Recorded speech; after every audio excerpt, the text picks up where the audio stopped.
That's how they did it back in the old days before Mm. calculators and the science technology. They would use their Yeah. fingers and they would count, and they'd use the knuckles and they would yeah, turn their Use hands the back and forth. knuckles. Why don't you Yeah. explain that one? Use the knuckles to count Yeah. words. What does that mean? Oh yeah. Well, if now I'm a dog, of course, so this might work different for me. But you could one could bend their fingers, right, and you could like count like all the little knuckles, the little joints, and then you could turn your hands back and forth, like if it's facing away from me or to me, and that like doubles each hand's worth of counting, and What it's a. What about your Sorry. weird dog thumbs up along your legs? You Oh, count those? those a million and one uses. You have no idea. No idea. I hide my power level. I Power level. Are those like thumbs actually superfluous, or do they serve some sort of utility? Oh, they're super alright. Really? What do they do? What don't they do? Well, Axeman, what do you think about Halo the series? I was waiting for that. Doggy thumbs. Yeah, your it's review? dog water is more accurate. But Wow. So it's yeah. good? Well, you think it's good. Dog water is. you're alone, good. Rag. Now, the I show, love water. the show is hard for me to watch. And when I say it's hard for me to watch, I mean I didn't finish it because it's just it triggers one of those things in me where I can't really just sit and enjoy it, like either from like, oh, this is good, or from an ha, look at how bad this is. I don't necessarily enjoy it from a making fun of it perspective, like I do with like The Room or Samurai Cop. It's just it triggers that inner review of me where every 30 seconds I pause it and I'm just like, well, wait a minute. That doesn't make any fucking sense. What are these characters doing? Why did they say that? So it's hard to watch. It's that bad for me. Yeah. Here. Well, you are not alone, because I hate this show. I really hate it. I was doing the same thing pretty consistently across all episodes. I'm like, what? Why would he say that? What's that character doing there? Why would they do it this way? Like, Yeah, Well, just yeah. nonstop. I'm glad that you said that, because a lot of the discussion about this show sort of centers on its quality as an adaptation. And we'll talk about.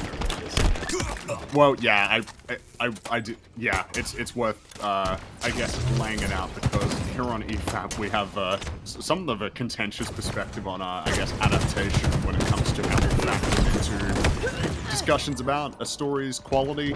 I'm not sure if everybody agrees here, but essentially, I have the perspective that an adaptation, in terms of its quality, it's like how closely it mirrors the source material is like actually irrelevant. You have to like be able to assess it as its own thing, like almost as if you pretended that the like the games or the books or whatever it's based on doesn't exist. Or history.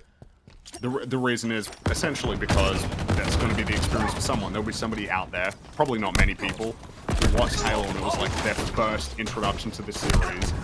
Like Those people, Fringy, there's got to be people, statistically, who watched this show and said, wow, this is shit, I will never play the games. Yeah. Exactly. I know what happened. So, and so it's I guess it's worth clarifying that, because yeah, I've noticed that a lot of the discussion about the show is about all of the changes that it makes to the source material, like how much it deviates. Now, as far as I'm concerned, I totally understand how that feels, because I really like Halo.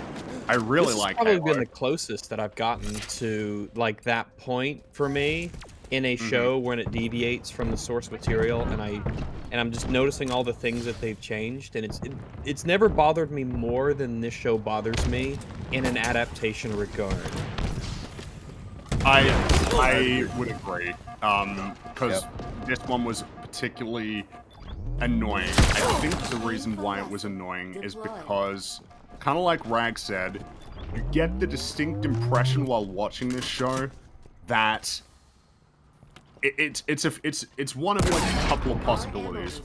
The one that seems most likely in my mind is they looked at the games and they were like, yeah, but this is like a stupid video game. Like, this is a dumb video game. It's not like our intelligent show. Like, this is a stupid game where you go fight aliens and you play as like a robot. Like, that's not really interesting at all. Unlike our television show, you really get that impression. Yeah, we are very smart, intelligent writers, and we have degrees in literature, and we know what plot and character themes are, and we are artists. Yeah, and we all of aren't these like things those are in the stinky game. video games that boys play, where they shoot aliens. We're not like them. We're gonna take their thing and we're gonna show them what true artistry is. And so the consequence of that is, as you're watching the show, and if you like Halo, it's pretty painful, just how many ways that they ignore or actively fly in the face of material that was already there, which the reality is, if you're watching the show, you probably like that. And so, of course, it's like, the conversation around the show is going to be sort of mired in that. And that's, as far as I'm concerned, that's fine. Like, you can talk about adaptation. I think that it's relevant, and I think in this case, it is relevant, you know, because it's like, you got a big established series, people come in expecting one thing, and then, in a sense, you're kind of like bamboozled, because episode 1 kind of had an idea of the show that you're going to get that I think they recognized that they needed to get people to come in. I think that if people had a clearer Sneaky understanding, bastards. a little Kind of, bit, yeah. because Chief They is They not front only- load a lot of the quote-unquote Halo stuff into that first episode in terms of this feel like I don't think it ever felt like Halo, even at the beginning, but it felt the most like Halo at the beginning, partially because they hadn't destroyed that vibe yet, but I think then the it just clearest disappears example would quickly. Well, the clearest example to me is that all the trailers show Chief fully bedecked in armor with his helmet on always, because they knew that that's what people expected. And then it was like a couple of days before it came out, they're like, "He's going to take his helmet off," because they knew the reality was that what they had shown in the trailers gives a different impression of what you were going to get. Yeah. Can I say something on the adaptation angle? Yeah, No. sure, go for it. Okay. Who here would rather be watching the current show or watching a retelling of the first game? I would. Oh, yeah, I'd Oh, much First rather game watch it. easily. Yeah, Yeah. yeah. Definitely. When you're making an Definitely. adaptation, I feel like you should be adding something new to it, and if you're not going to add something new that's quality, then just stick to what's safe and what works. And I what's think safe that's- and what Oh, works nah, that's is just too crazy. the games worked, their stories worked. You could have just kind of stuck to that playbook, and then built stuff around it. Like I had the idea of like making Faux Hammer an actual character because her face is never revealed ever. She's killed off in the first game. Spoiler alert for people. Kidding. What? Yeah, I I, didn't know. know. Crazy. Yeah, but like that's something when you look at the first game, you're like, okay, let's say we base our story around this. What kind of extra context can we add to it? Maybe some flashback scenes that didn't happen in the original game. Maybe we make Faux Hammer and Sergeant Johnson have some kind of like, because Sergeant Johnson was only like a half character in the game in the first one, because he'd get killed off in the second mission or whatever, and then you'd see him again in the third. But yeah, I just think when you're making an adaptation, especially for something that already has a very broad audience, either stick with what works or make damn sure what you're making is good. Yeah, because Also, what you're highlighting Yeah. is someone in chat actually said inconsistencies should not be excused just because it's a different medium. Like, well, that's just the thing. By being in a different medium / adaptation, they're not inconsistencies. And what Ackman just highlighted is you can actually bring in stuff that may not have been in the originals, that may even go against something that was established in the originals, but if it's handled with care and you understand why you're putting it in and why it's important, it can end up being incredibly great. When you make a TV show compared to a game, there's obviously just going to be different challenges for crafting the pacing of storytelling. Because gaming is different than a TV show, and different than a movie, different than a book. They all come with different challenges. So what we're looking for, obviously, is like, okay, you guys don't have to make it one-to-one. Let's see what you did do. And you start to recognize, oh man, this is like 100% accurate in look do so many things from the game, but why isn't the writing? It's like, Yeah. hmm. Well, it's because this is in a different continuity, like explicitly and obviously, because there's so much that's different. This Yeah. is Like, virtually not still Halo in timeline. any meaningful way Well- whatsoever. Well, yeah, And we should so- highlight the silver timeline thing, right? That's what. Yeah, so the gold timeline is the games and like the extended lore and like the books and stuff, but the silver timeline is the show, and it's going to go off in its own direction because they clearly didn't want to like fit it in or slot it in at all, which that's fine, right? You can do that. And I guess to almost touch on more of like what you mentioned, Ackman, is like, yeah, you got a lot of opportunities to directly adapt certain stories from the Halo like series because it's so expansive. You could adapt Reach. You could have it be like half and half. The first part of like season 1 is Reach, and then the second part is Halo. You could just not even have Master Chief in it, and then have like an ODST character, like a Covenant character, like a POV character, a civilian character, and have their stories running. Or it could be like Sergeant Johnson. You got a lot of options. Whether or not you should do those things, it's always like, I would say it's like, well, you can, and it probably would be ideal, because I think, like, that's just what more people are going to be interested in. But you can essentially... So they would have to actually look at the games.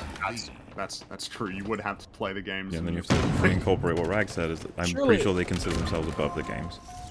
For sure. Yeah. They do. Surely they play the games though. Why would you not play the game? That's madness. Well, so, Yeah, I'm man, sure it they- seems to be key they- here. I mean, they pulled the weapons from the games, and they have, like, the elites and grunts and stuff, and they all look like they're doing the, well, for the most part. For the most part, yeah. But I mean, it's probably worth, yeah, so this show does pull things from the games. Like, it tries to pull some things from the games. Unfortunately, I would say that this show falls into the very easy pitfall of only taking parts from the source material. The problem when you take parts and you don't understand why, in their totality, these choices were made, you often just will stumble into problems in your own story.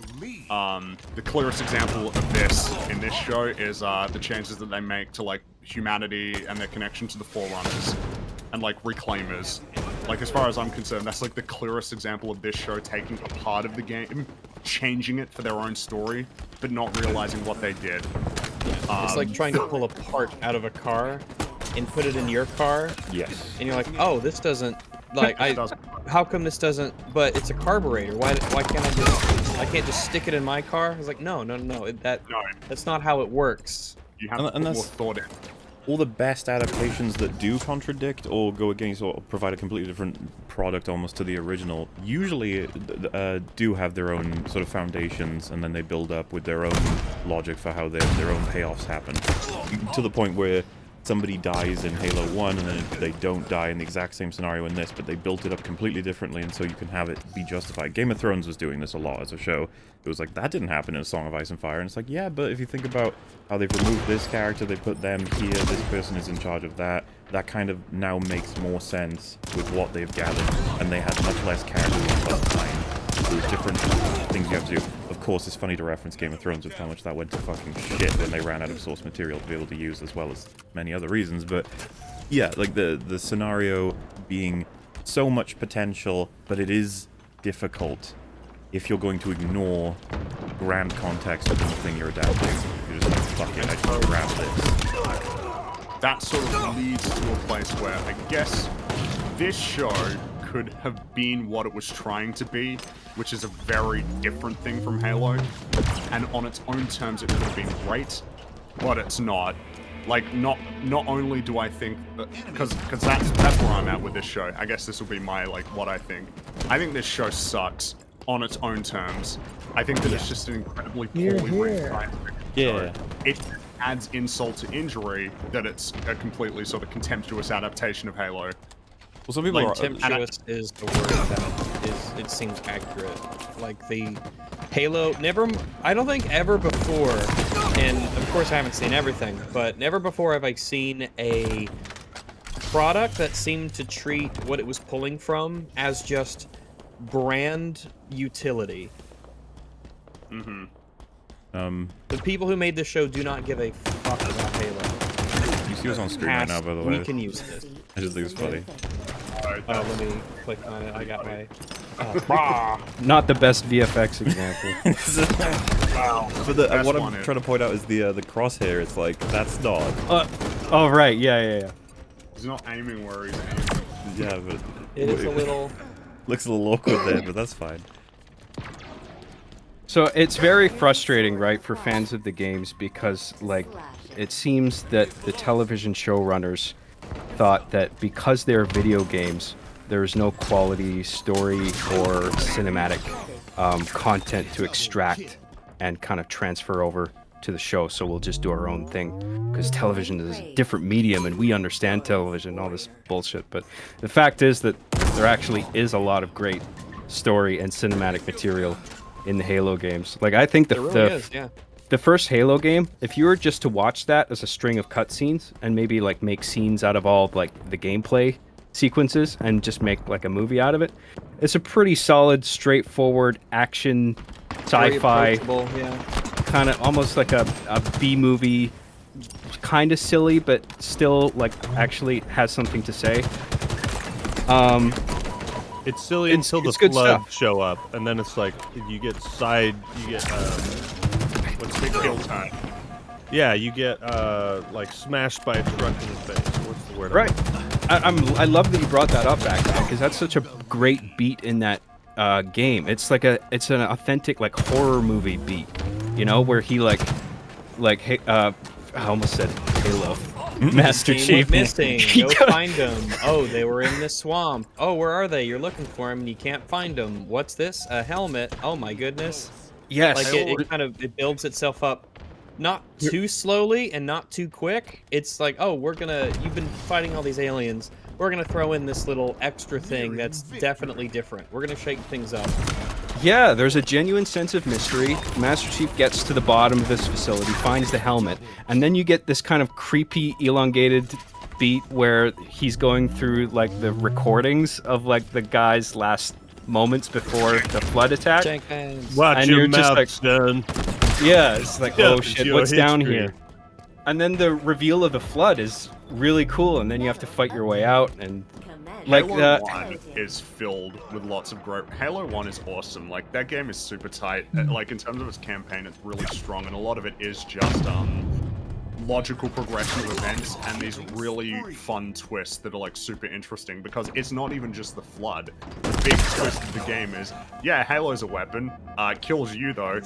Like, that's that's the big reveal. You think that it's going to help you win the war, and then you realize, oh, like, damn, like it's what a great idea to have like the big super weapon of the series be a thing that kills like humans and Covenant and everybody. Like, it's not something you can ever use, really. And then it's like, well, now Master Chief has to find a way to basically deal with both threats simultaneously. It's like, Yeah. it's got a really good structure in terms of leading. It's kind of the reason why like Halo 1 is ripe. You could do a whole season of like an extended campaign on Halo. It's a really like easy. Yeah, you there's could, a lot you can even going on. have it be that each episode is the core mission, right? So like episode 1, Pillar of Autumn, episode 2 is on Halo, then episode 3 is like Truth and Reconciliation. You could go through it in that order, and I guess that's kind of the when I watch the show, and it just like ignores a lot of material that is pretty ripe. It's just annoying, you know? Like, it's a little bit annoying. Yeah, I think it would still be important, even if, like, let's say they did try to retell the first game, or even the other games eventually. I think it's still important that they find ways to surprise people that have already played those games and know those stories very well. Not exactly sure how I would have gone about surprising people, but yeah, I think that's still important. I imagine that you would have, because if you're doing a show that's, you don't, if you're going to adapt it and you aren't going to make changes, you could just have a change in circumstances that could be like surprises for people. You could have it be that, I don't know, like the show starts off like a lot earlier in the timeline, and then it will progress over the course of like years throughout the seasons until it leads all the way up to like the end. I guess that would be more like if you had the whole thing mapped out from the beginning, you knew you were gonna get like 5 or 6 seasons.